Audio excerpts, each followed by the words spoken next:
The film opens within the mind of an individual experiencing an existential crisis. The person is aware that his personality consists of various conflicting elements, leading to thoughts that are completely dissimilar from one another. He questions how he can bring these thoughts together and merge these different personalities into a single entity. It becomes clear that the narrator is struggling with multiple personality disorder and is uncertain about his true identity.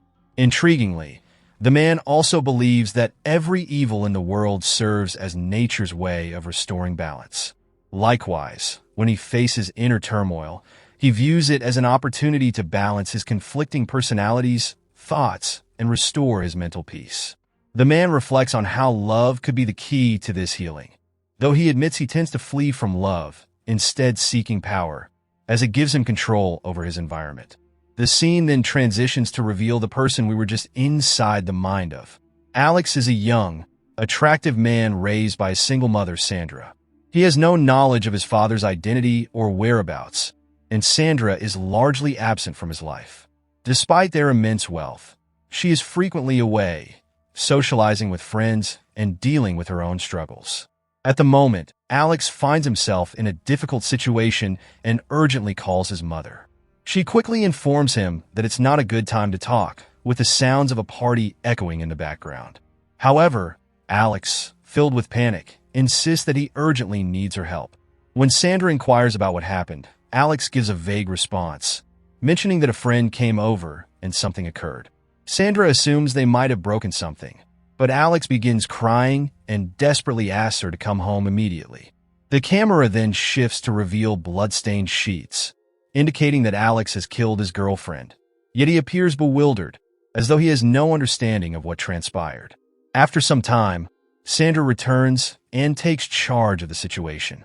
She quickly silences any discussion about the incident and decides on a drastic course of action. Without explaining where they're headed, she pulls Alex into her limo. Despite the recent tragedy, Sandra remains unusually composed. On the way, Alex asks if he's a bad person, to which she reassures him that he's not, but he follows up with another question. Why are all these bad things happening to him? This question seems to unsettle Sandra, who looks visibly troubled, but she promises to explain everything when he's older. Eventually, they arrive at their destination, which turns out to be a clinic. Sandra drops Alex off at the entrance without a word, leaving him to face the unknown alone. The clinic has a more serene, retreat-like atmosphere than a traditional correctional facility. It boasts cutting-edge technology, with retinal scanners on the doors and floor-to-ceiling windows, and a modern lounge area where several attractive individuals are lounging lazily. Some of the more active ones are seen enjoying the swimming pool. It is soon revealed that this is a high-tech clinic where people with violent tendencies are treated using genetic engineering. Soon after, Alex is escorted to his quarters, a sleek, minimalistic, yet luxurious space. The room is equipped with an intercom system, where a female Asian voice warmly greets him. The large windows offer breathtaking views of a dense forest outside, which Alex immediately admires by stepping toward the window. However, his attention is drawn to a peculiar room not far from his. Curious, he asks about it, and the voice from the intercom explains that it is the selection room. Once Alex decides to undergo his treatment, he will be given various options within that room. Later that evening, Alex falls into a deep sleep, but his slumber is interrupted by an unsettling and vivid dream. In this dream, he perceives that everyone at the clinic is an artificial human. Though they are flawless and beautiful, something about them feels unnatural, as if they are mere replicas of real people. The next morning, Alex awakens from the strange dream and proceeds with his daily routine, including skincare and brushing his teeth. Unbeknownst to him, the voice behind the intercom seems to be monitoring his every move. Afterward, Alex is guided out of his room and put through an intense training regimen. He struggles with exercises such as push-ups, yoga, swimming, and weightlifting, activities that clearly challenge him. While washing his workout clothes in the bathroom afterward, Alex experiences another odd vision. He sees a man covered in ash, bathing in a small tub with a naked woman. Though the vision appears sensual, there is something ominous in the eyes of the ash-covered man. Alex suddenly snaps back to reality, feeling his heart rate spike. The voice behind the intercom quickly picks up on this change and asks him what's happening, urging him to share what's going on. Despite visions of his girlfriend's dead body flooding his mind, Alex lies, masking the true extent of his distress. He walks out of his room, visibly panicked, until he encounters a beautiful girl in the lobby. She appears to be new to the facility and seems lost, asking Alex to guide her to her room, handing him the key. Alex is struck by her resemblance to his late girlfriend and, without thinking, asks her name. She responds, Sarah. He takes her to her room, and over the weeks that follow, they grow incredibly close, spending a lot of time together. Sarah explains that she is on a similar journey to Alex and encourages him to make a decision about his treatment. Meanwhile, Alex continues to experience unsettling dreams in which he relives the day he killed his girlfriend. In a brief flashback, we see the two of them sharing an intimate moment, only for something strange to happen. Alex loses control, and when he regains his senses, his girlfriend is lying in a pool of blood. Eventually, Alex opens up to the intercom voice, admitting that he lost control of his body and mind, but strangely, he found it exhilarating. The voice, concerned, urges him to begin his treatment right away, suggesting that his actions could make him a danger to Sarah. It informs him that the treatment will involve transgenic in vivo microbionic implants designed to eliminate his innate personality. This revelation pushes Alex to act. He immediately heads to the selection room, where he finds several brightly colored buttons. Pressing one of them initiates his treatment, and a brilliant beam of light shoots up from the facility toward the sky. Next day, Alex gets a kit which he has to administer all alone. The kit is simple, as it only contains a sharp scalpel and a silicone implant. The voice guides him through the process, and Alex finally begins his treatment. He draws a small square under his left eye, then takes the sharp scalpel. In a rather painful way, he cuts out the square block of flesh from underneath his eye. Once that is done, he puts in the silicone in the hole that he created seconds ago. The voice then acclaims that he is one step closer to attaining perfection. In the following few days, the treatment seems to work great as Alex doesn't get any visions. He feels calm and in great control of his emotions.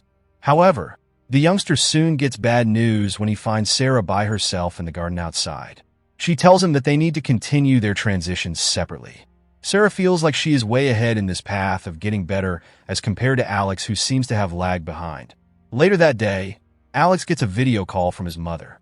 She asks if he is doing good, and the youngster replies that he is trying his best to be good. From their conversation, it is also revealed that Sandra had once visited this facility. She doesn't clarify why or when she visited the clinic, but admits she also needed help once upon a time. As she begins sobbing, Alex notices a strange lump on his left forearm. It feels itchy and almost looks like some strange creature is growing inside him. Suddenly, he gets yet another vision, and it is more clearer than any other vision he has had. He sees himself, covered in ash, lost in some animalistic trance. He seems to have abducted his girlfriend, who is tied to a tree in front of him.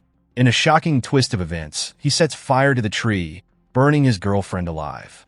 It is now obvious that Alex has a side to his persona that is incredibly violent and predator-like. That is why he was sent here, to make him into a normal human being. Despite the initial stages of the treatment going well, the poor youngster gets sucked back into his old ways.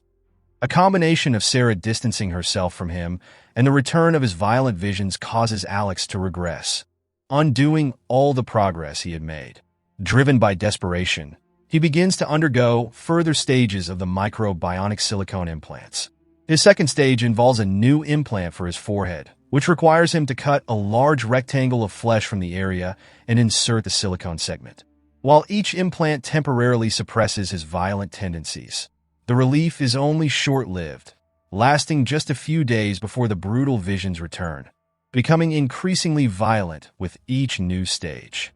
One vision shows Alex seated on a throne in a room bathed in red light, his desire to harm others still very much alive.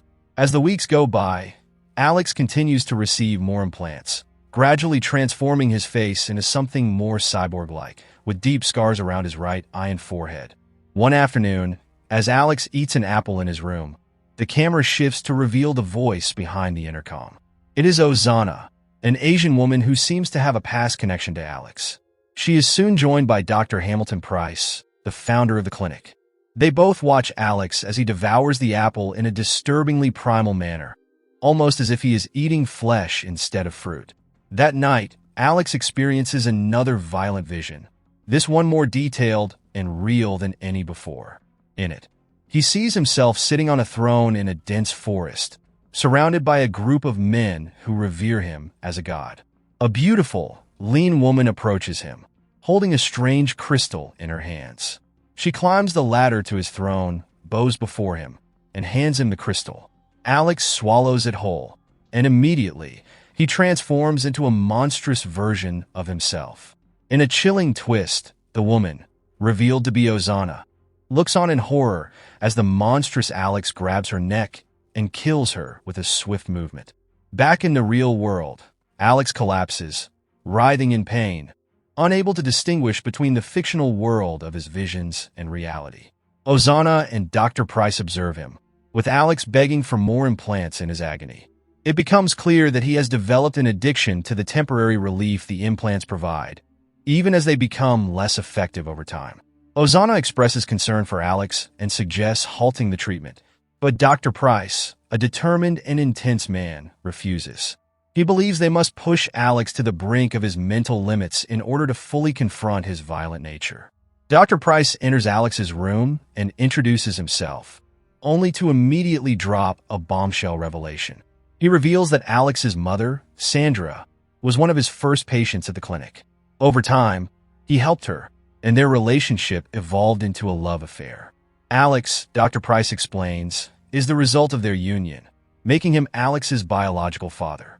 Stunned and speechless, Alex momentarily forgets his pain as he processes this shocking truth.